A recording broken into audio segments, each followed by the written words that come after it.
बिस्मिल्लाहिर्रहमानिर्रहीम। अस्सलाम वालेकुम फ्रेंड्स, उम्मीद है आप सब खैरियत से होंगे। Welcome to how to cook it.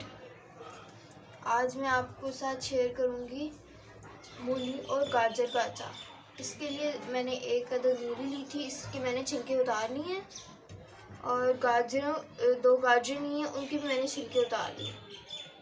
फिर 6 से 7 अदद मैंने हरी मिर्चें ली हैं, बड़ी साइज़ की मिर्चें ली हैं, और इनको मैंने अच्छी तरह धो के सुखा लिया।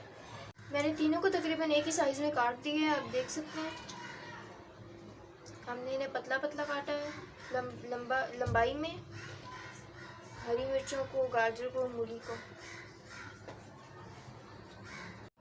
बिस्मिल्लाहिर्रहमानिर्रहीम। सबसे पहले हम अपने अचार में डलने वाले मसालों को भून लेंगे पैन में। सबसे पहले हम डालेंगे 1 टेबलस्पून सरसों के बीज। अब हम इसके अंदर 1/2 टेबलस्पून वाइट ज़ीरा डालेंगे, 1/2 टेबलस्पून मेथी दाना। इसमें हम 10 से 12 दाने काली मिर्च ऐड करेंगे, 1/2 टेबलस्पून सौंफ,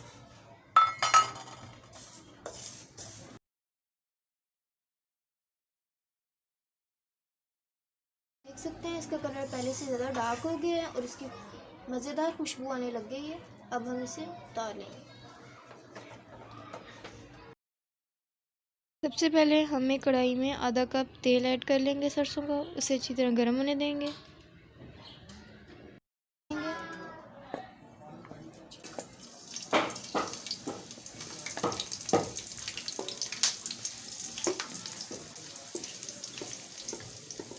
और इसको आधे मिनट के लिए हम फ्राई करेंगे।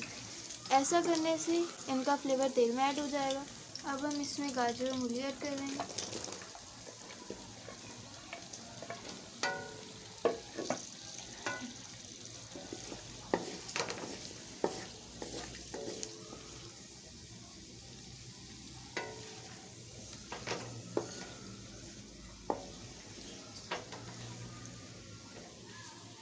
अब हम इसमें 1/2 टीस्पून हल्दी पाउडर ऐड करेंगे,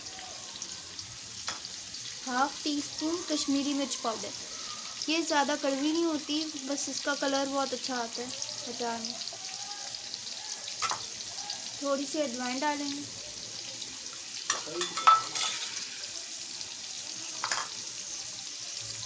अब इसे हिला लेंगे।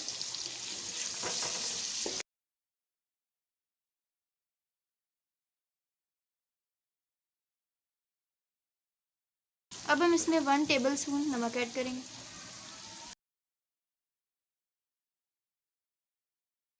अब हम इसमें 3 टेबलस्पून मसाला ऐड करेंगे जो हमने पहले तैयार किया था। अब हम इसमें 1 टेबलस्पून आमचूर का पाउडर ऐड करेंगे, ये बहुत चटपटा होता है।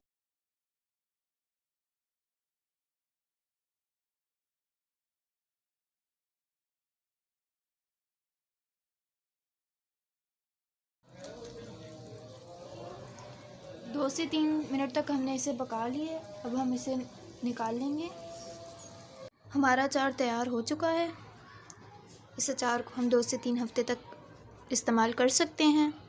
अगर आपको हमारी ये वीडियो अच्छी लगी हो तो हमारी वीडियो को लाइक कर दीजिएगा, हमारे यूट्यूब चैनल को सब्सक्राइब कर दीजिएगा, और कमेंट सेक्शन में ज़रूर बताइएगा कि आपका एक्सपीरियंस कैसा। नोटिफिकेशन बटन को ज़रूर दबा दीजिएगा ताकि आने वाली हमारी हर वीडियो आप तक पहुंच सके।